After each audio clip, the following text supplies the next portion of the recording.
সাবধান জেনে রেখো, নিশ্চয়ই যারা আল্লাহর ওলি তাদের কোনো ভয় নাই, তাদের কোনো চিন্তা নাই।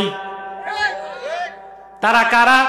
আল্লাযীনা আমানু ওয়া কানু ইয়াত্তাকুন, যারা ঈমান এনেছে, অন্তর থেকে আল্লাহকে ভয় করেছে, তারা সবাই আল্লাহর ওলির কাতারে শামিল হয়ে গেছে। তাদের কোনো ভয় নাই, তাদের কোনো চিন্তা নাই। আল্লাহু আকবার। মৃত্যুর সময় তারা যখন চিন্তায় আক্রান্ত হয়ে যায়, মুমিন যখন চিন্তায় পড়ে যায়, আমার মৃত্যুর পরে আমার বিধবা স্ত্রীকে কে দেখবে, আমার ফুলের মতো সুন্দর মেয়েটার বিয়ে কে দিবে, আমার এতিম বাচ্চাটার ভরণ পোষণ কে করবে, আল্লাহর পক্ষ থেকে রহমতের ফেরেশতা শান্তির পয়গাম নিয়ে তার মাথার কাছে চলে আসে। কোরআন কারীমে আল্লাহ তাআলা বলেন, রহমতের ফেরেশতারা তার সামনে এসে বলে, আল্লাহ তাখাফু ওয়ালা তাহজানু ওয়া আবশিরু বিল জান্নাতিল্লাতী কুনতুম তুআদুন। ও মুমিনেরা, স্ত্রীর জন্য, সন্তানদের জন্য চিন্তা করো না। তোমার বিধবা স্ত্রী, তোমার কলিজার টুকরা সন্তানগুলোর অভিভাবকত্ব আল্লাহ নিজের হাতে তুলে নিবেন। আর তুমি কোনো চিন্তা করো না, তোমার সাথে কবরে, মিজানে, পুলসিরাতে, আল্লাহর জান্নাত পর্যন্ত তোমার একা ছাড়বো না, আমরা ফেরেশতারা সঙ্গী থাকবো। ওয়াবশিরু বিল জান্নাহ, ওই জান্নাতের সুসংবাদ নয় যেটার ওয়াদা তোমাদের করা হয়েছিল। ইমাম রাজি তফসির কবিরে লেখেন, মুমিনের শেষ নিঃশ্বাস ত্যাগের আগে যখন বলা হয় জান্নাতের খোঁজ খবর নাও, দুনিয়ার বিছানা থেকে জান্নাত পর্যন্ত সব পর্দা আল্লাহ সরায় দেন। মুমিন ব্যক্তি শেষ নিঃশ্বাস ত্যাগের আগে জান্নাতে তার ফুলের বিছানা দেখার পর তৃপ্তির ঢেকুর ছেড়ে শেষ নিঃশ্বাস ত্যাগ করে। মুসলমান, তাকওয়া ভিত্তিক জীবন আপনাকে সম্মান দিবে, মর্যাদা দিবে, উত্তম রিজিক দিবে, শক্তি দিবে, শান্তি দিবে, নিরাপত্তা দিবে, পরকালে জান্নাত দিবে। বলেন সুবহানাল্লাহ। আল্লাহকে ভয় করবেন। তার আজ থেকে নামাজ আর কাজা করা যাবে না, ছাড়বেন না নামাজ। কে কে হাত তুলে দেখেন, মানে আল্লাহ ওয়াদা করছি আজ থেকে 5 ওয়াক্ত নামাজ জামাতের সাথে আদায় করব। ইয়া আল্লাহ, নামাজ যদি কাজা হয় তওবা করে কাজাটা আদায় করে নিব। ইয়া আল্লাহ, সুদ খাবো না, সুদ দিব না। হাত নামান। একটা নেক আমলের ওয়াদা করুন, আর একটা জঘন্য গুনার কাজ ঘৃণা করুন। আপনি তাকওয়া ভিত্তিক জীবন চালু করে দিলেন। তারপর যত বেশি নেক আমল করবেন আপনার তাকওয়া বাড়বে, আল্লাহর ওলি হিসেবে আপনার গ্রেড বাড়তে থাকবে। আউযু বিল্লাহি মিনাশ শাইতানির রাজীম। বিসমিল্লাহির রাহমানির রহিম। ইয়া আইয়ুহাল্লাযীনা আমানু ইত্তাকুল্লাহা ওয়া কুনু মা'আস সাদিকিন। আল্লাহ তাআলা বলেন, হে বিশ্বাসীগণ, ঈমানদারগণ, তোমরা মহান আল্লাহকে ভয় করো। ওয়া কুনু মা'আস সাদিকিন, আর সত্যবাদীদের সঙ্গী হও। মাত্র 2টা নির্দেশ। কয়টা নির্দেশটা আল্লাহ করেছেন? মুমিনদেরকে। কাদেরকে? কাফের মুশরিক না, ঈমানদার যারা, মুমিন যারা, তাদেরকে আল্লাহ মাত্র 2টা নির্দেশ করছেন। 119 নম্বর আয়াত সূরা তাওবাতে। মনে থাকবে কথাগুলো? কোন সূরা বলুন তো? আয়াত নাম্বার 119। কারণ বাড়ি গেলে তো স্ত্রী জিজ্ঞেস করতে পারে, কি শুনছো? অন্তত এতটুকু তো বলবেন, সূরা তাওবার 119 নম্বর আয়াত থেকে কিছু তাফসীর শুনছি। যদি তাও বলতে না পারেন, স্ত্রীর কাছে লজ্জিত হবেন না? জিজ্ঞেস করবে, তো বুড়া গেছো কেন? এরকম কথা তো বলতে পারে। আল্লাহ তাআলা এই সূরাতে মাত্র 2টি নির্দেশ করেছেন, হে ঈমানদারগণ, তোমরা মহান আল্লাহকে ভয় করো আর সত্যবাদীদের সঙ্গী হও। সুবহানাল্লাহ। আল্লাহর এই 2টা নির্দেশ মানলে আমরা পৃথিবীতে পাবো সম্মান, শক্তি, মর্যাদা, কল্যাণ, পরকালে পাবো মুক্তি, জান্নাত। আর কিছু লাগে? একজন সফল মানুষ সেই আল্লাহ যারে দুনিয়ার হাসানা দিছেন, আখেরাতের হাসানা দিয়েছেন, সেই তো পূর্ণ সফল। দুনিয়ায় যে হাসানা পেল, আখেরাতে যে হাসানা পেল। সুবহানাল্লাহ বলবেন। বাচ্চাদেরকে উঠায় দেন তো।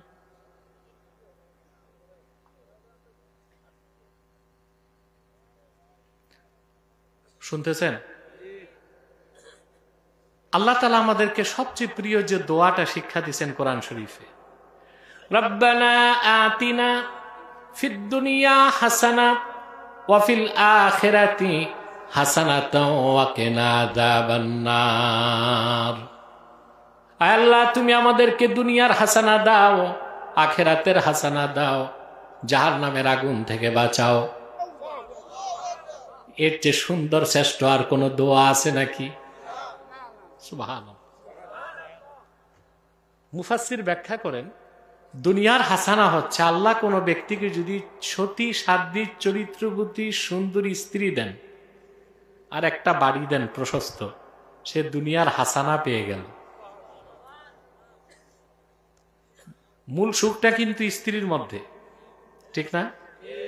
বিত্ত বৈভব বাড়ি গাড়ি সব আছে, বউ চরিত্রহীন লম্পট, আপনি কিন্তু আগুনের অঙ্গারে আছেন, ঠিক না? স্ত্রী যদি ফরমাবরদার হয়, চরিত্রবতী হয়, আনুগত্যশীলা হয়, আপনার হুকুম মানে, চরিত্র ভালো থাকে, কুরের ঘরেও আপনি সুখের নিদ্রা পাবেন। তা আল্লাহ যাকে দুনিয়ায় চরিত্রবতী নেককার সালেহা আবেদা চরিত্রবতী নেককার স্ত্রী দিলেন, আর একটা প্রশস্ত বাড়ি দিলেন, আর আখেরাতে জান্নাত দিলেন, সে আখেরাতের হাসানাও পেল, দুনিয়ার হাসানাও। আমরা শুধু আখেরাত চাই না দুনিয়াও চাই? দুটা চাই। সুবহানাল্লাহ। হযরত আনাস ইবনে মালিক রাদিয়াল্লাহু তাআলা আনহু, ওনার বয়স যখন 10, আল্লাহর হাবিবের খেদমতে উনি গেলেন, ওনার মা ওনাকে নিয়ে গেছেন। হযরত আনাস বলেন, খাদিমতুন নবিয়্য সাল্লাল্লাহু আলাইহি ওয়াসাল্লাম 10 সানাওয়াত, আমি 10 বছর বয়সে আল্লাহর হাবিবের কদমে উপস্থিত হয়েছি, 10 বছর নূর নবীজির খেদমত করেছি। আমার মা আমাকে আল্লাহর হাবিবের কাছে নিয়ে যেয়ে বললেন, ইয়া রাসূলুল্লাহ খুআইদিমুকা আনাস। খাদেমের তাসগীর হচ্ছে খুআইদিম। তাসগীর কি? খুআইদিম। তো ছোট খাদেমকে আরবিতে বলে খুআইদিম। হযরত আনাসের মা আল্লাহর হাবিবের কদমের সামনে সন্তানটারে নিয়ে বললেন, ইয়া রাসূলুল্লাহ, আপনার সবচেয়ে নগণ্য খুদে খাদেম আমার আনাস, আপনার কদমে সোপর্দ করলাম, এই সন্তান আমার আর দরকার নাই, শুধু আপনার খেদমত করবে। হযরত আনাসের মা বললেন, ইয়া রাসূলুল্লাহ, আপনি আনাসকে দোয়া করে দেন। আল্লাহর হাবিব হযরত আনাসের জন্য দোয়া করলেন, আল্লাহুম্মা বারিক ফি মালিহি ওয়া ওয়ালাদিহি ওয়া আতিল উমরাহ ওয়াগফির যামবাহ। আল্লাহ, তুমি আনাসের মালে বরকত দাও, তার সন্তানে বরকত দাও, তার হায়াত লম্বা করে দাও, পরকালে তার গুনাহ মাফ করে দাও। আল্লাহর হাবিব আনাসের জন্য 4টা দোয়া করলেন, 3টাই তো দুনিয়ার জন্য, একটা আখেরাতের জন্য। সুবহানাল্লাহ বলবেন। আল্লাহ, তুমি আনাসের মালে বরকত দাও, এটা দুনিয়ার জন্য, তার সন্তানে বরকত দাও, এটাও দুনিয়ার জন্য, তার হায়াত লম্বা করে দাও, এটাও দুনিয়ার জন্য, তার গুনাহ মাফ করে দাও, এটা আখেরাতের জন্য।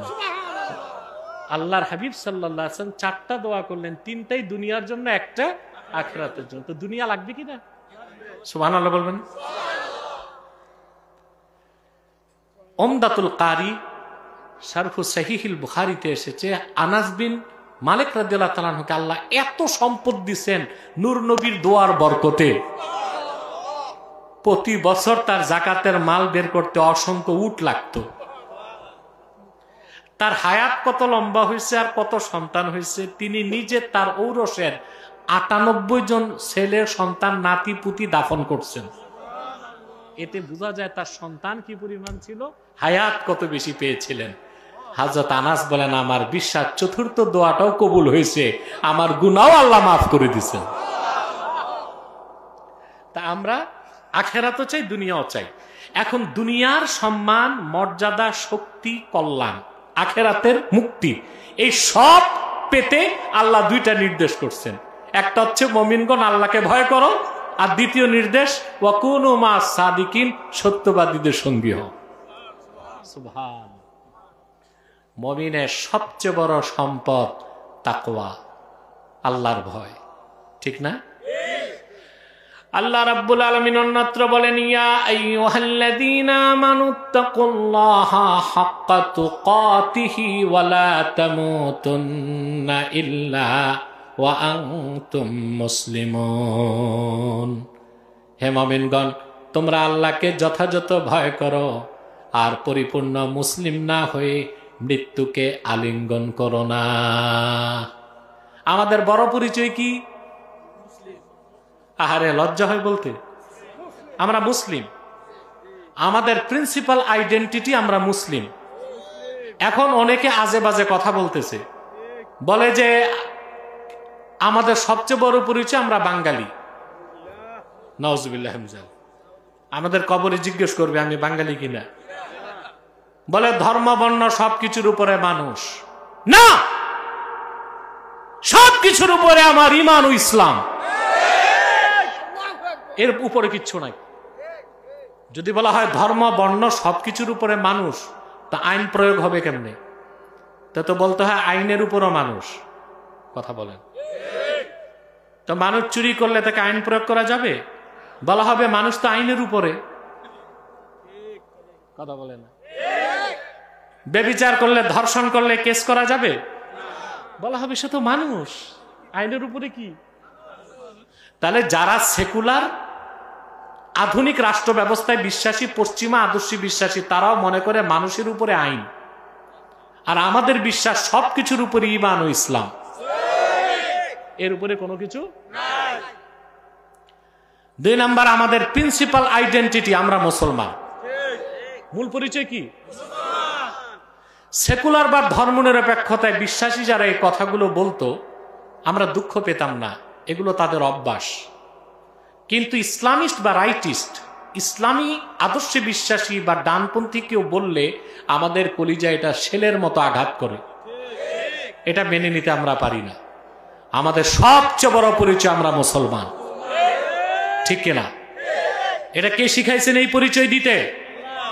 তা আমরা কি মানবতার দোহাই দিয়া কোরআন হাদিসও বাদ দিব নাকি?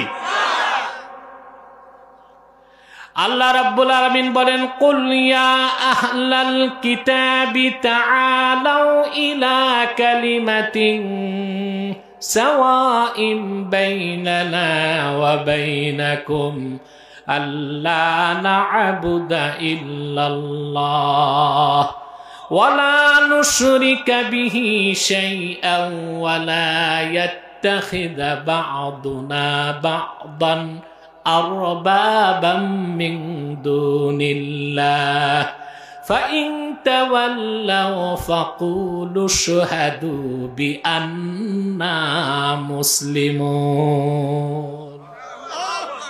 আমাদের পরিচয় কি? কে শিখাইছে? আল্লাহ। এর উপর কোন পরিচয় আছে? কিসের ছাতার বাঙালি আর বাংলাদেশি? এগুলো তো পরে। এগুলো কি? আল্লাহ রাব্বুল আলামিন বলেন, প্রিয় হাবিব মুহাম্মদ সাল্লাল্লাহু আলাইহি ওয়াসাল্লাম, আপনি বলুন, হে আহলে কিতাব, তাআলাউ ইলা কালিমাতিন সাওয়াইন বাইনানা ওয়া বাইনাকুম, আসো একটি কথায় আমরা বিশ্বাস স্থাপন করি, যা আমরাও মানি তোমরাও মানতে পারো। সেটা কি? আল্লাহ না'বুদা ইল্লাল্লাহ, আল্লাহ ছাড়া কারো ইবাদত আমরা করব না। ওয়ালা নুশরিকা বিহি শাইআ, আল্লাহর সাথে কাউকে আমরা শরীক করব না। ওয়ালা ইয়াত্তাখিযা বা'দুনা বা'দান আরবাবাম মিন দুনিল্লাহ, আর মহান আল্লাহকে বাদ দিয়া মানুষ হয়ে মানুষকে রব বানাবো না। ফাইন তাওয়াল্লাহ, আল্লাহ বলে দিলেন, যদি কাফেররা, বিশ্বাসীরা এই কথা থেকে মুখ ফিরায় নেয়, উম্মতে মুহাম্মাদি তোমরা বলে দাও, ফাকুলু শাহাদু বিআন্না মুসলিমুন, ও অবিশ্বাসীরা তোমরা সাক্ষ্য থাকো আমরা মুসলমান। আমাদের পরিচয় দিতে আল্লাহ কি শিখালেন?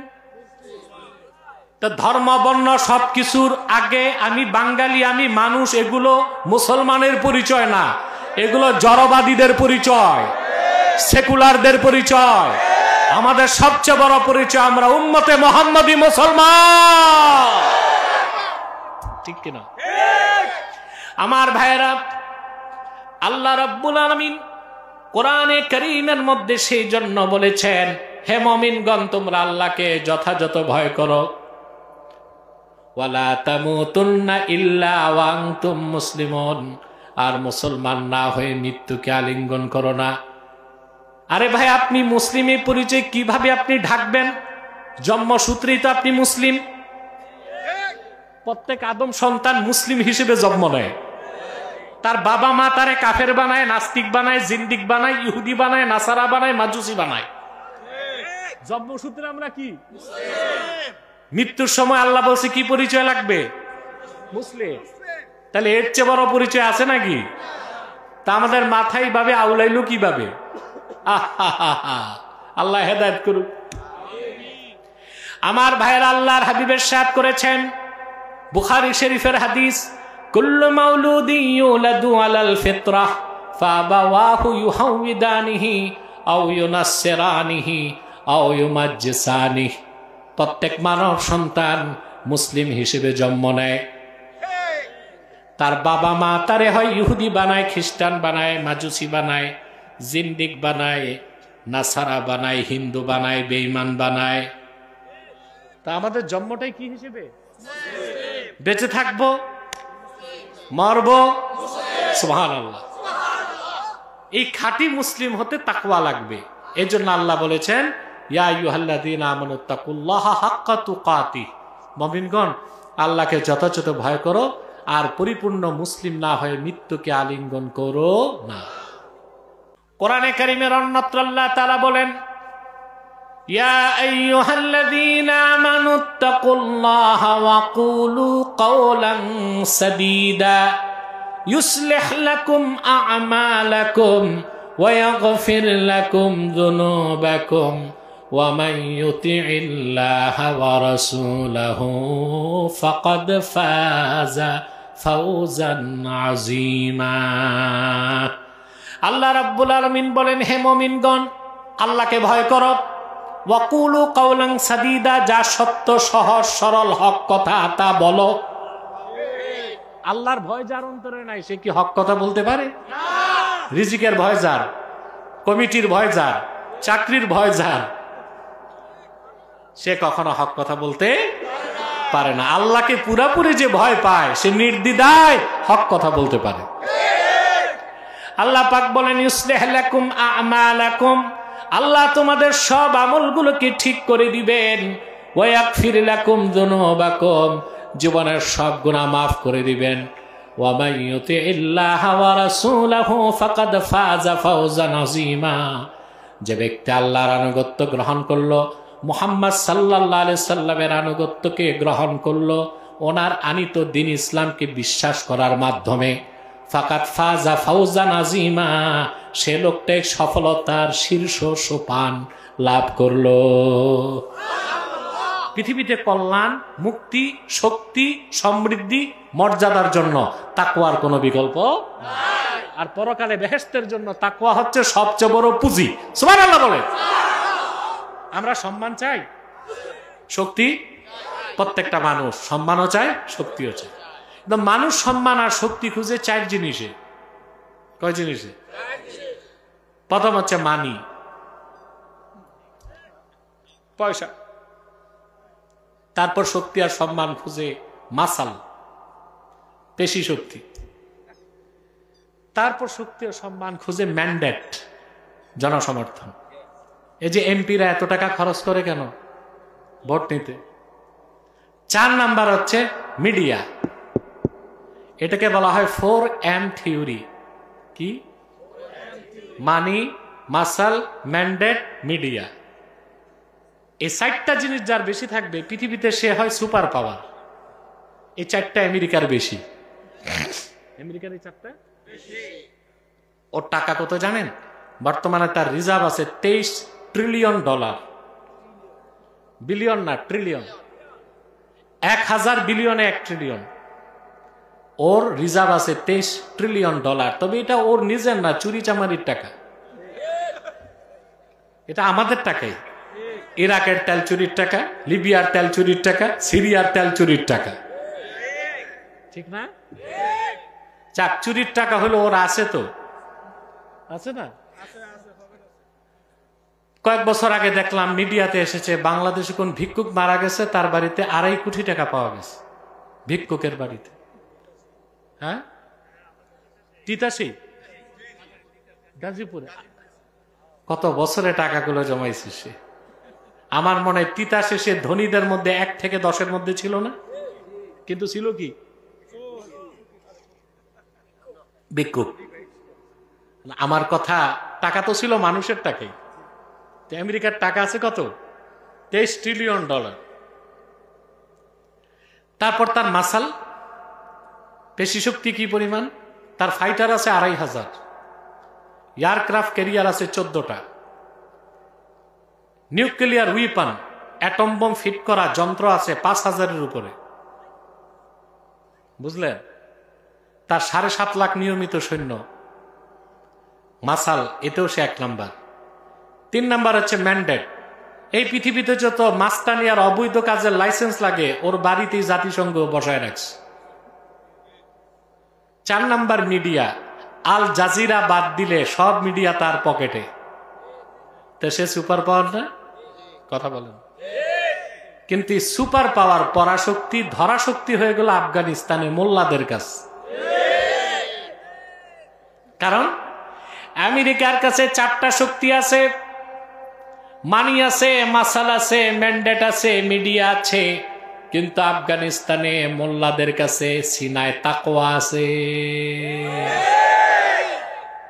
এই যে স্পিরিচুয়াল পাওয়ার, মুমিনের ইমানি শক্তি আর তাকওয়া শক্তির সামনে মোকাবেলা করার মতো কোনো পরাশক্তি পৃথিবীতে না। প্রমাণ পাইছেন? মোল্লাগুলোর কাছে হারছে না? কথা বলেন। শুধু হারছে, নির্ধারিত তারিখের আগে দেশ ছাড়ছে। গনিমতের মাল রেখে গেছে $86 বিলিয়ন অস্ত্র। বাংলাদেশেরও এত সামরিক অস্ত্র নাই। আফগানিস্তান গনিমতের মাল যা পাইছে, কত টাকার অস্ত্র? $86 বিলিয়ন। বাংলাদেশের রিজার্ভ আছে এখন $21 বিলিয়ন, আর তারা অস্ত্রই পাইছে $86 বিলিয়ন। এটারে বলে গনিমত, আল্লাহর দেওয়া সাহায্য। সুবহানাল্লাহ। তারপরে আমেরিকা 19 বছর যুদ্ধ করছে। 19 বছরে তার ক্ষতি হয়েছে $2.26 ট্রিলিয়ন। $2.26 ট্রিলিয়ন। একেবারে ওর পরাশক্তিগিরি ধরাশক্তি হয়ে গেছে, ঠিক না? কোন শক্তি বেশি? মুমিনের তাকওয়ার শক্তি বেশি। সুবহানাল্লাহ। পাগলাটা আসছে ক্ষমতায়, ট্রাম্প এসে বলছে আমাদের অস্ত্রগুলো দিয়ে দাও। তো যিনি আমিরুল মুমিনিন উনি বলছে অস্ত্র তো আরো লাগবে, যদি বেচতে হয় তো প্রস্তুতি নাও। সুবহানাল্লাহ। আমার আরো অস্ত্র লাগবে, যদি বিক্রি করতে চাও আমি কিনবো। সুবহানাল্লাহ। তারা জিহাদের পথ ধরে কোথায় চলে গেল? আফগানিস্তান। আর আমরা পশ্চিমাদের দালালি করে গণতন্ত্রের পূজা করতে করতে কই আছি। আমাদেরকে ইন্ডিয়া চোখ দেখায়, চায়না থাপ্পড় দিতে চায়, আমেরিকা কোমরে রশি বেঁধে আটলান্টিকের ওপারে আমাদের টানে। আমরাও যদি খেলাফতের আদর্শ বুকে লালন করে জিহাদের পথ ধরতে পারতাম, দক্ষিণ পূর্ব এশিয়ায় সবচেয়ে সুপার পাওয়ার হতো বাংলাদেশ। হইতো কিনা? আজ হোক কাল হোক, আমরা বেঁচে না থাকি, আমাদের পরবর্তী প্রজন্ম তা দেখবে এবং করবে ইনশাআল্লাহ। আমার ভাইরা, তাহলে এই যে তাকওয়া হচ্ছে এমন একটা সম্পদ যা মানুষকে সম্মান দেয়, মর্যাদা দেয়, শক্তি দেয়। আল্লাহর কাছে কে কোন বংশের, কে কোরাইশি, কে আব্বাসি, কে সিদ্দিকি, এগুলোর কোনো মূল্য নাই। আল্লাহর কাছে মূল্য হচ্ছে যার তাকওয়া বেশি তার দাম বেশি। যার তাকওয়া বেশি। আল্লাহ রাব্বুল আলামিন বলেন ইয়া আইয়ুহান নাসু ইন্না খালাকনাকুম মিন যাকারিন ওয়া উনসা وجعلناكم شعوبا وقبائل لتعارفوا إن أكرمكم عند الله أتقاكم আল্লাহ রাব্বুল আলামিন বলেন, হে মানব জাতি, আমি তোমাদেরকে একজন পুরুষ আর একজন মহিলা থেকে সৃষ্টি করেছি, অতঃপর বিভিন্ন গোত্র এবং সম্প্রদায় তোমাদেরকে বিন্যস্ত করেছি। সুবহানাল্লাহ। যারা তোমরা পরস্পরকে চিনতে পারো। তবে মনে রেখো, ইন্না আক্রামাকুম ইনদাল্লাহি আতকাকুম, তোমাদের মধ্যে যে লোকটার তাকওয়া বেশি আল্লাহর কাছে সে লোকটার দাম বেশি। সম্মান ও মর্যাদার মানদণ্ড হচ্ছে তাকওয়া। সুবহানাল্লাহ। এই যে আমরা নেতা বানাবো কিভাবে? বলা হয় যোগ্যতার ভিত্তিতে নেতা হবে না, তাকওয়া যার বেশি সেই নেতৃত্বে যাবে। মুসলমানদের নেতৃত্ব দিতে নেতার গুণ লাগবে তাকওয়া। কি লাগবে? তাকওয়া। কার ডিগ্রি আছে, কার রাজনৈতিক প্রজ্ঞা আছে, কার কত কর্মী আছে, এটা ধর্তব্য না। যার তাকওয়া বেশি তাকেই নেতা বানাতে হবে। যার তাকওয়া বেশি ইসলামে তার দাম বেশি, যার তাকওয়া বেশি আল্লাহর কাছে তার মর্যাদা বেশি। সুবহানাল্লাহ বলে। হযরত বেলাল রাদিয়াল্লাহু তাআলা ১৫০০ বছর আগে ওনার বাজার মূল্য ছিল ৬ দিরহাম মাত্র। কত? ওনার দেশ ছিল আবিসিনিয়া, হাবাসা। মানচিত্রে এখন আবিসিনিয়া নামে কোনো দেশ পাবেন না, ওইটার নাম ইথিওপিয়া। কি নাম? এখানে ছিল ওনার বাড়ি। ৬ দিরহামে ওনাকে কিনলো উমাইয়া, মক্কার এক কুরাইশ নেতা। তিনি যখন মুসলমান হয়ে গেলেন, তাকওয়ার গুণে এত মর্যাদাবান হলেন, তার দাম কোথায় গেল? আত-তারগীব ওয়াত-তারহীব কিতাবে এসেছে, মেরাজের রাতে আল্লাহর হাবিব মক্কা মুকাররমায় ফিরে এসে বেলালকে জিজ্ঞেস করলেন, রে বেলাল, এমন কি নেক আমল করো তোমার দাম এত বেড়ে গেছে আল্লাহর কাছে? তিনি বলেন, ইয়া রাসূলুল্লাহ, ইয়া হাবিবাল্লাহ। কেন বললেন এই কথা? আল্লাহর হাবিব বললেন, রে বেলাল, আমি যখন সিদরাতুল মুনতাহার দিকে চললাম, আলমে মেসালে তোমার পদধ্বনি শুনতে পেয়েছি। হযরত বেলাল বলেন, ইয়া রাসূলুল্লাহ, ইয়া হাবিবাল্লাহ, একটা আমল করি গোপনে। যখনই আমি নামাজ পড়ার জন্য ওযু করি, মসজিদে ঢুকে কোনো কথা বলি না, আগে 2 রাকাত নামাজ পড়ি। এই বেলালের দাম কতটা বেড়ে গেল! সহিহ বুখারীতে এসেছে 2য় খণ্ডের হাদিস। আবু বকর সিদ্দিক রাদিয়াল্লাহু তাআলা আনহুর ব্যাপারে আর বেলালের ব্যাপারে বলতে যে, হযরত ওমরের মতো মানুষ যার ছায়া দেখলে শয়তান পালায় যেত। ওমর হচ্ছেন সেই ব্যক্তি যার সিদ্ধান্তের পক্ষে 22 বার ওহী নাজিল হয়েছে। ওমর হচ্ছেন সেই ব্যক্তি আবু বকর সিদ্দিকের পরে যার মর্যাদা, তিনি বলেছেন, আবু বকরিন সাইয়্যিদুনা ফাআতাকা সাইয়্যিদানা। আমাদের একজন মহান নেতা, তার নাম আবু বকর, তিনি আজাদ করেছেন আরেকজন নেতা, তার নাম বেলালে হাবশি। কুরাইশ বংশের শ্রেষ্ঠ সন্তান ওমরের মতো মানুষ বেলাল হাবশির মতো কালো মানুষটারে নেতা বলেছেন শুধুমাত্র বেলালের তাকওয়ার কারণে। বলেন সুবহানাল্লাহ। সুবহানাল্লাহ। এই তাকওয়া, এটা মানুষের সম্মান মর্যাদা বহুত বাড়ায় দেয়। আল্লাহর ভয়টাই তো তাকওয়া। পৃথিবীর প্রত্যেকটা উন্নত রাষ্ট্রে মানুষ কিন্তু আইনকে মানে, কিন্তু আইন মানে আল্লাহর ভয়তে না। আল্লাহর ভয়তে। আর আইন দিয়া কখনো মানুষকে মানুষ বানানো যায় না।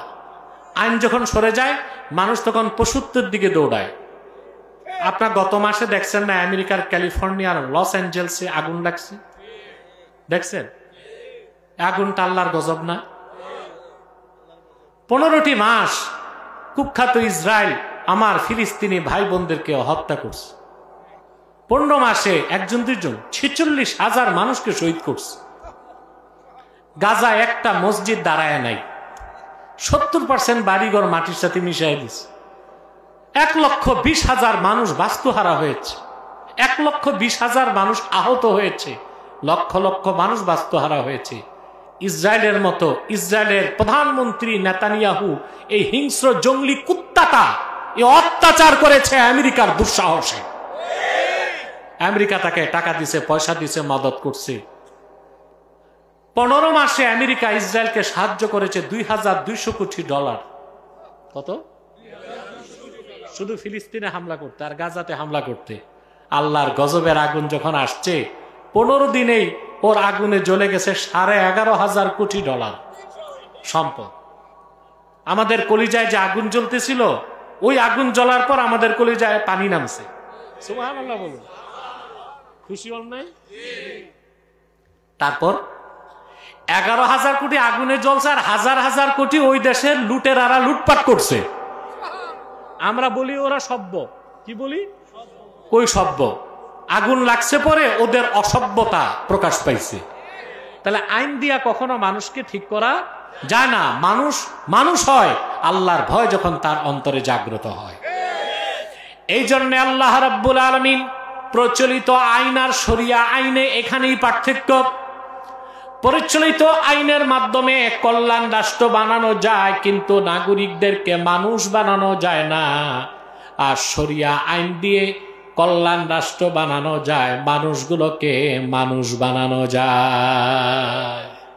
এটা হচ্ছে শরিয়া আইনে রাষ্ট্র আর প্রচলিত আইনের রাষ্ট্রের সবচেয়ে বড় পার্থক্য। প্রচলিত আইন দিয়া কল্যাণ রাষ্ট্র বানানো যায়, কিন্তু মানুষগুলো হয় রোবটিক, এগুলো হয় যান্ত্রিক জীব। আর ইসলামী শরিয়া আইনে যখন কোনো দেশ হয়, ওই দেশটা কল্যাণ রাষ্ট্র হয়, ইসলামী রাষ্ট্র হয়। ওখানে সুষম বন্টন থাকে, ওখানে জাস্টিস, ন্যায় বিচার থাকে, ওখানে ইনসাফ থাকে, ওখানে মানুষের অধিকার রক্ষা হয়, বেদিনের অধিকারও রক্ষা হয়, পশু পাখির অধিকারও রক্ষা হয়, এবং ওই সমাজে মানুষগুলো মানুষ হিসেবে বেঁচে থাকে। বলে সুবহানাল্লাহ। এই জন্য আল্লাহ তাআলা কোরআন শরীফে 250 বারের কাছাকাছি বলছেন আল্লাহকে ভয় করো। কতবার? সুবহানাল্লাহ।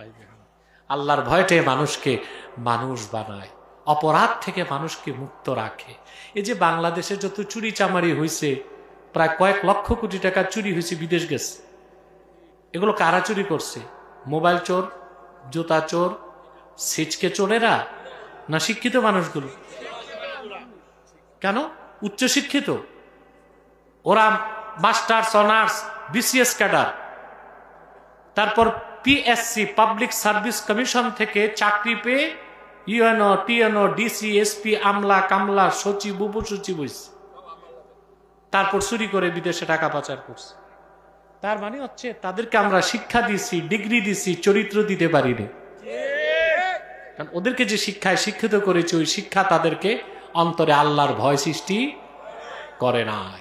আল্লাহর ভয় যখন মানুষের অন্তরে আসে, মানুষ তখন গুনার কাছ থেকে বাঁচে। উসুদুল গাবা আসমাউর রিজালের কিতাবে এসেছে, হযরত আব্দুল্লাহ ইবনে ওমর রাদিয়াল্লাহু তাআলা আনহুমা তিনি একদিন মক্কা মুকাররমায় হাঁটতেছেন। এমন সময় দেখেন পাহাড়ের উপর থেকে এক রাখাল বকরির পাল নিয়ে নামতেছে।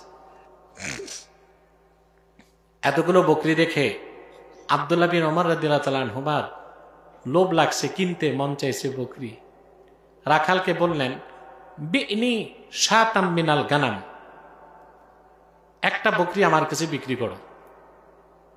রাখাল বলল, হুজুর, বিক্রির কোনো অধিকার ক্ষমতা আমার নাই, আমি তো রাখাল, মালিক তো আরেকজন। তা হযরত ওমর যাচাই, ইবনে ওমর হযরত ওমরের ছেলে, তার তাকওয়াটা যাচাই করতে চাইলেন। বলেন, একটা যদি বিক্রি করো, সে হাজার হাজার বকরি গনে তো আর পাবে না যে একটা বিক্রি হয়েছে। তো রাখাল বলতেছে, না হুজুর, আমার মালিক খুব চালাক, বকরিগুলো যখন আউটপুট করে গনে, যখন ইনপুট করে গনে, আমি ধরা পড়ে যাব। তো তিনি রাখালকে যাচাই করতে বললেন, একটা বিক্রি করে টাকাটা পকেটে রেখে দাও। আর মালিক জিজ্ঞেস করলো, বলো বাগে খাইছে একটা। মরুভূমির রাখালটি বলল, আব্দুল্লাহ ইবনে ওমর, আমি যদি আমার মালিককে বলি একটা বকরি বাগে খেয়েছে, সে তো মেনে নিবে। আপনার কাছে আমার প্রশ্ন, ফা আইনাল্লাহ, তাহলে সবার যিনি মালিক আল্লাহ রাব্বুল আলামিন, ওনার চোখ কিভাবে ফাঁকি দিব? আব্দুল্লাহ ইবনে ওমর বললেন, এরই নাম তাকওয়া।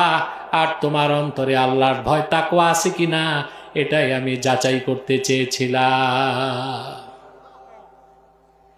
আল্লাহর ভয়তে যার অন্তরে তাকওয়ার গুণটা চলে আসে সেই তো সফল, আর এর চেয়ে বড় পাথেয় নাই। আল্লাহ রাব্বুল আলামিন কোরআন কারীমে বলেন, ওয়াতাজাওয়াদু ফাইন্না খায়রাজ যাদিত তাকওয়া। মুমিনরা তোমরা পাথেয় সঞ্চয় করো, পাথেয় প্রস্তুত করো। জেনে রেখো মুমিন বান্দাদের সর্বশ্রেষ্ঠ পাথেয় হলো তাকওয়া বা আল্লাহর ভয়। বলেন সুবহানাল্লাহ। আল্লাহ বলেছেন ওয়াতাজাওয়াদু। তাজাউদ আরবিতে বলা হয় ইত্তেখাজু জাত। জাত তৈরি করাকে, জাত কাকে বলে? আত-তাআমুল্লাযী ইউত্তাখাযু লিস-সাফার। সফরে যাওয়ার আগে মানুষ যে খাদ্য প্রস্তুত করে ওইটাকে বলে জাত। কি বলে? আপনি তিতাস থেকে বাসে উঠবেন, ঢাকা যাবেন, হোটেলে বসে 3টা পরোটা খাইছেন, এটা তাআম, নাস্তা। আর বাসে খাইতে 3টা পরোটা পকেটে নিয়েছেন, ওইটা কি? জাত। ওইটা আল্লাহ মূলত হাজিদেরকে বলেছেন, তোমরা হজ করতে যারা যাবা জাত প্রস্তুত করো। আল্লাহর হাবিবের নূরের জামানাতেও সাহাবায়ে কেরাম শুকনা গোশত নিতেন, ছাতু নিতেন। আল্লাহ বলে দিছেন কিন্তু সর্বশ্রেষ্ঠ পাথেয় হচ্ছে তাকওয়া। হাজিদের জন্য হুকুমটা খাস, বাকিদের জন্য আম। আমরা প্রত্যেকেই কিন্তু মুসাফির আর সফরে চলতেছি। আমরা কি এই পৃথিবীতে যার বয়স 50, চক্ষু বন্ধ করে চিন্তা করেন তো 51 বছর আগে আপনি কি ছিলেন? আপনার তো কোনো অস্তিত্ব ছিল না। আল্লাহ কোরআন কারীমে মনে করায় দিয়েছেন, হাল আতা আলাল ইনসানি হিনুম মিনাদ দাহরি লাম ইয়াকুন শাইআম মাযকুরা। মানুষের জীবনে কি এমন একটা মুহূর্ত আসে নাই মানুষটা উল্লেখযোগ্য কিছুই ছিল না? আপনার বয়স যদি 50 হয়, 51 বছর আগে আপনার কোনো অস্তিত্ব ছিল না। আবার চিন্তা করুন তো, মনে করুন আরো 50 বছর বাঁচবেন, 100 বছর পর আপনার কিছু নাই। আপনি এখন আছেন, 51 বছর আগে আপনার অস্তিত্ব ছিল না, রুহুটা ছিল আত্মার জগতে, আলামে আরওয়ায়। এখন আছেন, এটার নাম আলামে আসবাব। এখান থেকে মৃত্যুর পরে যাবেন আলামে বারজাখ। কোথায়? ওখান থেকে উঠবেন আলামে মাহশার, হিসাব নিকাশ। ওখান থেকে 2টা গন্তব্য। যদি আপনি ইমানদার নেককার হন জান্নাত যাবেন, আর যদি বদকিসমত বেঈমান হন জাহান্নাম যাবেন। পাক বলেন, ফাম্মা মান তাগা ওয়া আথারাল হায়াতাদ দুনিয়া ফাইন্নাল জাহিমা হিয়াল মাওয়া। আর যে ব্যক্তি দুনিয়াতে সীমা লঙ্ঘন করলো আর তার মন যা চাইলো তাই সে করলো, পরকালে জাহান্নাম হবে তার আবাসস্থল। ওয়া আম্মা মান খাফা মাকামা রাব্বিহি ওয়া নাহান নাফসা আনিল হাওয়া ফাইন্নাল জান্নাতা হিয়াল মাওয়া। আর যে ব্যক্তি আখিরাতে আল্লাহর সামনে দাঁড়াবার ভয় অন্তরে পোষণ করলো, মন যা চাইলো তার থেকে সে নিজের প্রবৃত্তিকে রক্ষা করলো, আল্লাহ পাক বলেন আমার সে বান্দার জন্য জান্নাত হলো তার আবাসস্থল। বলেন সুবহানাল্লাহ। তাহলে জান্নাতে কিংবা জাহান্নামে যাবার আগ পর্যন্ত তো সফর চালুই আছে। কথা বলেন, সফর ছিলেন আলামে আরওয়াহ, আছেন আলামে আসবাব, যাবেন আলামে বারজাখ, তারপরে আলামে মাহশার, তারপরে 2টা ডেস্টিনেশন, হয় জান্নাত নয় জাহান্নাম। তো সফর চালু না? এখন আপনি যদি ঢাকা যান, কিছু সম্বল সাথে নেন না? শীতকালে গেলে কি নেবেন? সুইটার, মাফলার, জ্যাকেট, জুতা, মোজা এগুলো নেবেন না? আজ আমেরিকা যান, সম্বল আরো বাড়বে না? Ticket, passport, visa, suitcase, briefcase. তারপরে নিউ ইয়র্কে যেয়ে তার লুঙ্গি আর গেঞ্জি পরে হাঁটতে পারবেন না, স্যুট, বুট, টাই এগুলো লাগবে না? কথা বলেন। মুসলমান একবার চিন্তা করেছেন, একটি মেয়ে শ্বশুর বাড়িতে যাওয়ার সময় কতটা আয়োজন করতে হয়। একজন জামাই শ্বশুর বাড়ি গেলে সম্বল সাথে নেয়, একজন পথিক কোথাও গেলে কিছু সম্বল সাথে নেয়। আপনি আমেরিকা যাবেন, কিছু সম্বল সাথে নিতে হবে, কিন্তু আপনি তো আল্লাহর বান্দা হিসেবে অনন্ত পথের যাত্রী হিসেবে চলছেন। আপনার সম্বল কই মুসলমান? সেই সম্বল হলো তাকওয়া। আল্লাহ বলেছেন ওয়াতাজাওয়াদু ফাইন্না খাইরাজ যাদিত তাকওয়া। মুমিনের শ্রেষ্ঠ সম্বল হলো তাকওয়া। ঈমান আনার পরে যদি আল্লাহর ভয়টা অন্তরে রাখতে পারে, সেই লোকটার কোনো চিন্তা নাই। আল্লাহ তারে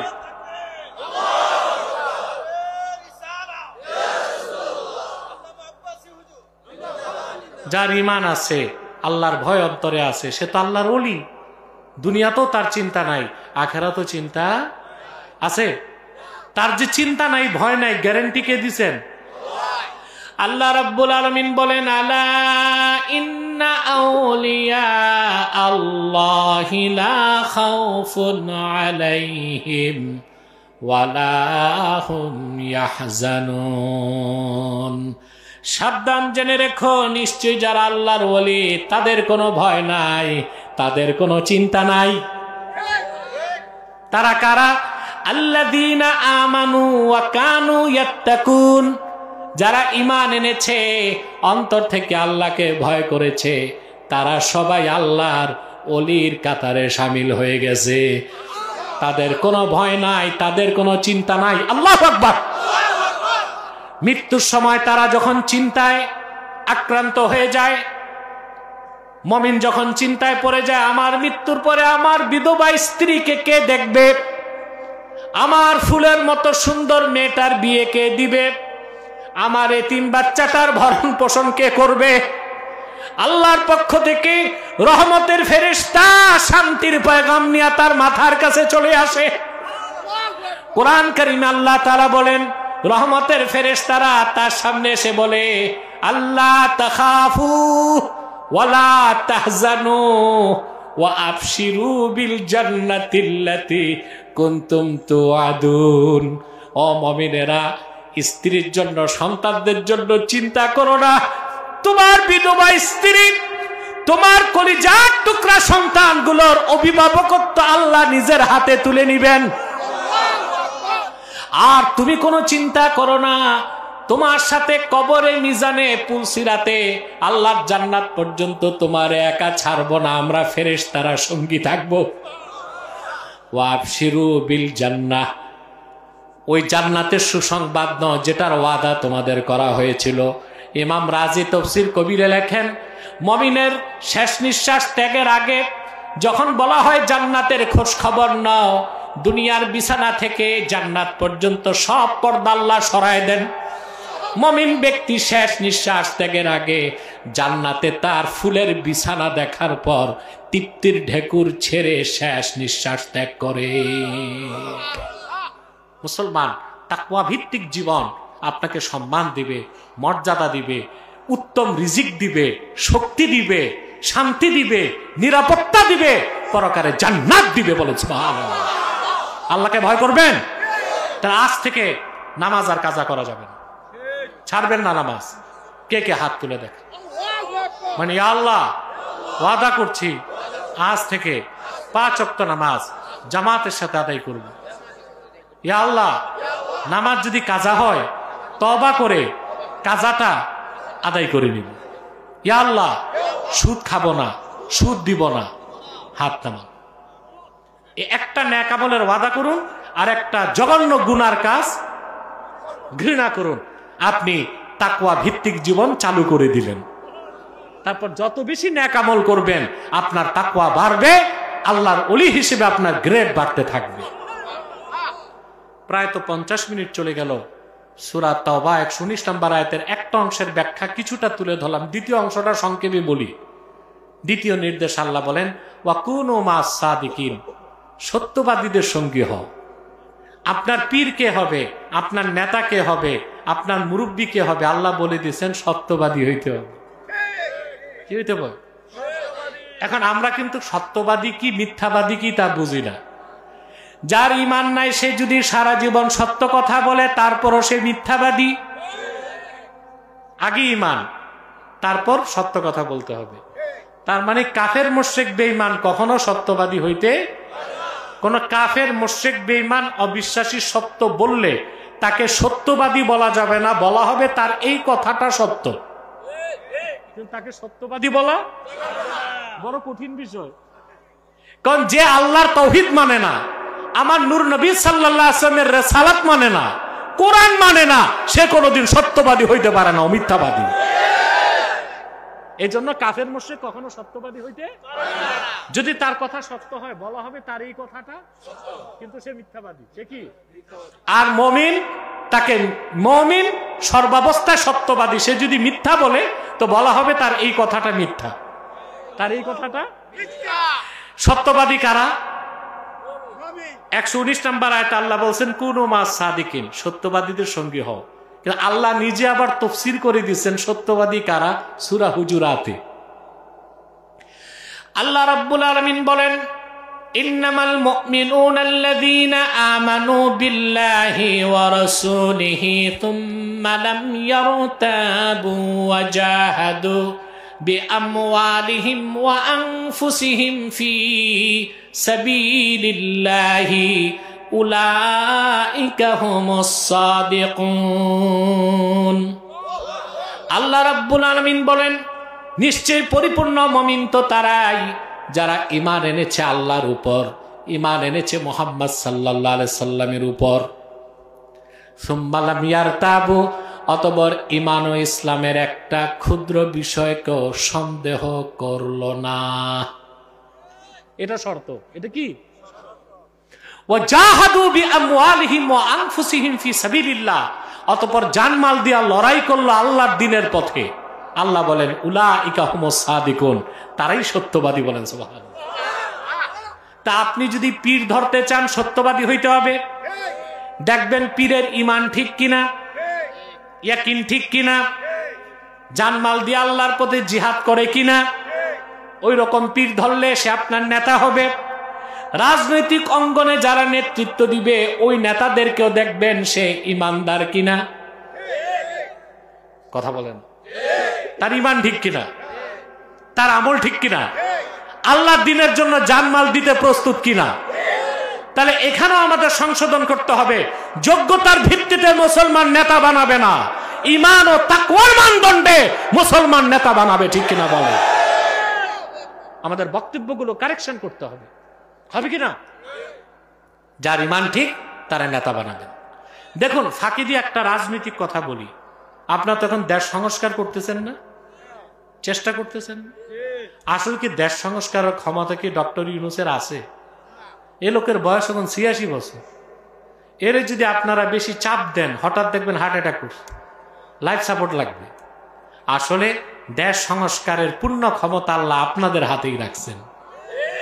আপনার প্রত্যেকে কোনো না কোনো দল করেন না ভাই?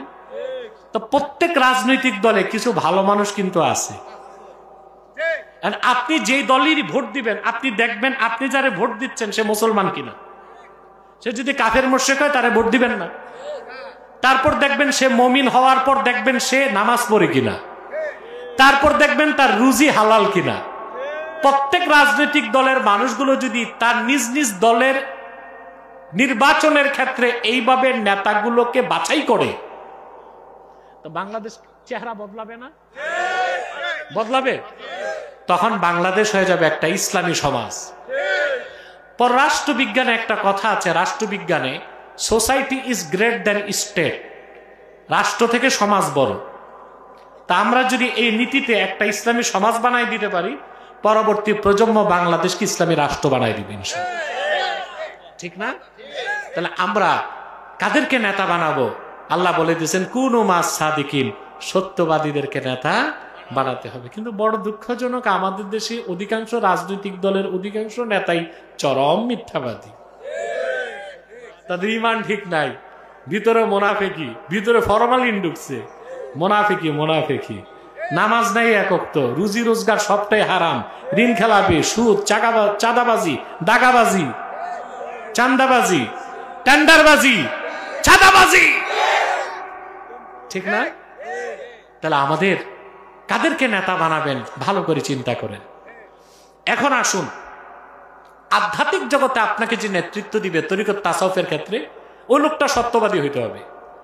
এই জন্যে আল্লাহওয়ালা বুজুর্গ ব্যক্তির সোহবতে যাওয়া ওয়াজিব। আল্লাহ বলছেন কুনু মাস সাদিকিন, সত্যবাদীদের। বিজ্ঞানীর কাছে না গেলে বিজ্ঞানী হওয়া যায় না,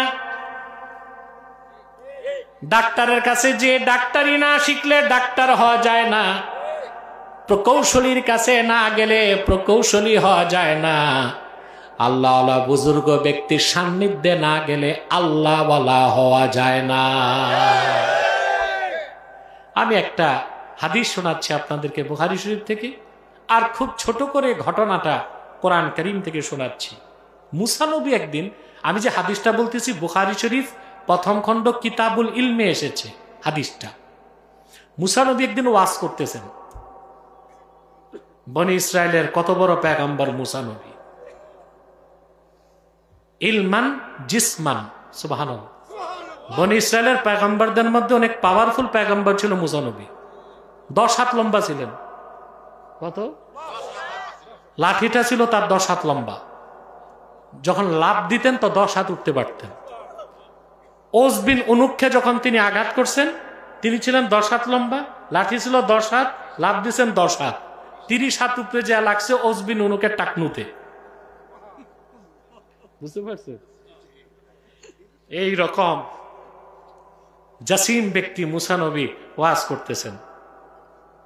এক বনি ইসরাইলি ইহুদি দাঁড়ায় বলল, হাল তা'লামু আহাদান আ'লামা মিনকা, মুসা তোমার চেয়ে বড় আলেম পৃথিবীতে আছে জানুনি? কেউ আছে নাকি? তো মুসা নবী বলছে যে না, আমার চেয়ে বড় আলেম পৃথিবীতে আছে কেউ আমি জানি না। উনি দাবি করলেন উনি সবচেয়ে বড় আলেম। আল্লাহ নারাজ হয়ে গেলেন। ফাআওহাল্লাহু ইলা মূসা বাল আব্দুনা খাদির, ওহী নাজিল করে আল্লাহ মূসাকে ধমক দিয়ে বললেন, রে মূসা, তোমার চেয়ে বড় আলেম আছে না নাই? তুমি নিজে বলতে গেলা কেন? তুমি তো বলতে পারতা আল্লাহ ভালো জানেন। আসলে মূসা, তোমার চেয়েও বেশি এলেম আছে আমার এক বান্দা, তার নাম হযরতে খাদির। আপনার নামটা ভুল বলেন খিজির, আসলে উচ্চারণটা কি? খাদির। খাদির, খাদরুন, খাদরা বলা হয় সবুজকে, খুদরুন সবুজকে বলা হয়। উনি যেখানে বসতেন ওই জায়গায় ঘাস হয়ে যেত, এই জন্য বলা হয় খাদির। কিংবা দোয়া করলেই দোয়া কবুল হয়ে যেত। তো মুসা নবী আল্লাহর কাছে বলেন, আল্লাহ, তো আমার কাছে যে এলেম নাই খাদিরের কাছে ওই এলেম আছে, ওই এলেমটা তো আমারে শিখতে হবে, তো তুমি আমারে পথ দেখাও, আমি খাদিরের কাছে যাব। সুবহানাল্লাহ বলবেন। আল্লাহ কিছু নিদর্শন দিলেন, মাছ নিতে বললেন। বললেন মাজমাউল বাহরাইন, দুই সমুদ্রের মিলন স্থলে যে মাছটা যেখানে চলে যাবে ওখানে দাঁড়ায় থাকবা, খাদিরের সাথে সাক্ষাৎ হবে। হযরত মূসা তার সঙ্গীকে নিলেন, জুন্নুন, ইউশা। কাকে? ইউশা বিন নুন, তাকে নিলেন। তিনিও নবী ছিলেন।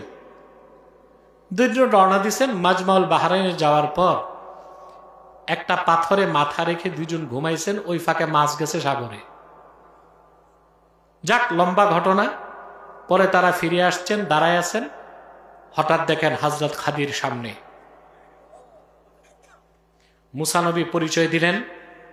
তারপর হযরত মুসা হযরত খাদিরকে বললেন, আল্লাহ পাক ঘটনাটা সূরা কাহাফে বলেন, ফাওয়াজাদা আবদাম মিন ইবাদিনা আতাইনাহু রাহমাতাম মিন ইনদিনা ওয়া আল্লামনাহু মিন লাদুন্না ইলমা।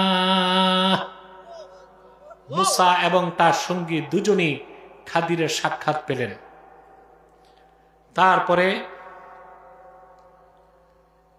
আল্লাহ পাক বলেন, আমি আমার সে বান্দা খাদিরকে আমার পক্ষ থেকে বিশেষ রহমত দান করেছি এবং তাকে বিশেষ এলেম শিক্ষা দিছি। হযরত মুসা এসেই হযরত খাদিরের কাছে অনুমতি চাইলেন। قال له موسى هل أتبعك على أن تعلمني مما علمت رشدا। হযরত মুসা অনুমতি চাইলেন, খাদির, আপনাকে যে আল্লাহ বিশেষ এলেম দান করছেন যেটা আমার কাছে নাই, ওটা শিখার জন্য আমি কি আপনার সঙ্গী হইতে পারি? সুবহানাল্লাহ, এটা সোহবতের আদব। সোহবতের আমি কি আপনার সঙ্গী হতে পারি? হযরত খাদির নাকচ করে দিলেন, রাজি হইলেন না। তিনি বললেন, ক্বালা ইন্নাকা লান তাসতাতিআ মাইয়া সাবরা। তুমি যে আমার পিছনে হাঁটবা, ঘুরবা, সঙ্গী হবা, তুমি ধৈর্য ধরতে পারবা না। ধৈর্য ধরতে? তো মুসা নবী বললেন, ঠিক আছে, পারি কি পারি না যাচাই করেন। এবার রওনা দিছেন তারা। হাঁটতে হাঁটতে হাঁটতে হাঁটতে তারা পৌঁছে গেলেন এক নদীর পাড়ে।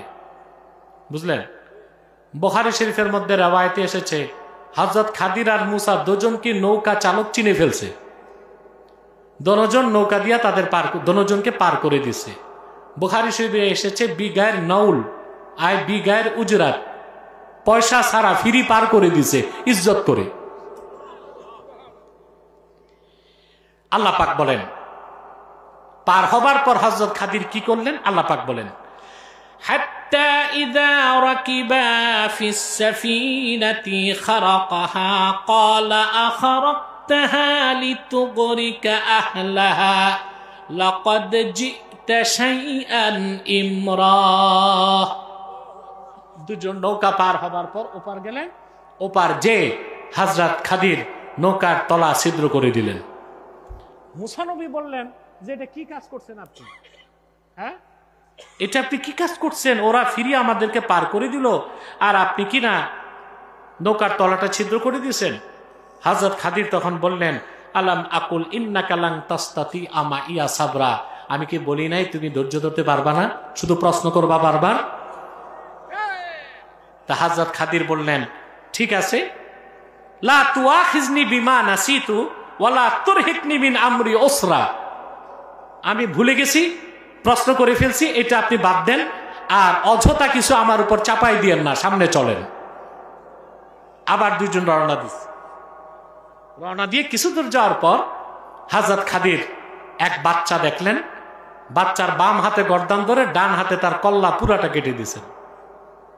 আল্লাহ পাক বলেন, فانطلقا حتى إذا لقيا غلاما فقتله قال أقتلت نفسا زكية بغير نفس لقد جئت شيئا نكرا।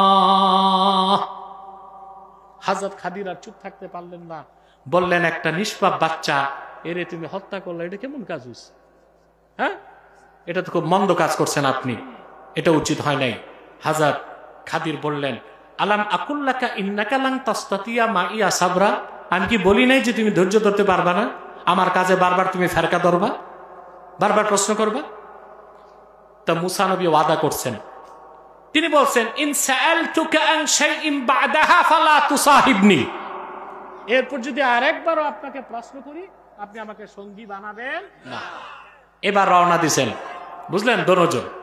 আল্লাহ পাক বলেন, فانطلقا حتى إذا أتيا أهل قرية استطعما أهلها فأبوا أن يضيفوهما فوجدا فيها جدارا يريد أن ينقض فأقامه قال لو شئت لاتخذت عليه أجرا। হাঁটতে হাঁটতে অনেক দূর চলে গেছেন। দুইজন এক এলাকায় পৌঁছে ওই এলাকার মানুষের কাছে মেহমানদারি চাইছেন, আমরা ক্ষুধার্ত, কিছু খাওয়াও। এলাকার লোক খুব নিষ্ঠুর এবং কৃপণ, তারা বলল আমরা মেহমানদের করবো না, ভাগো।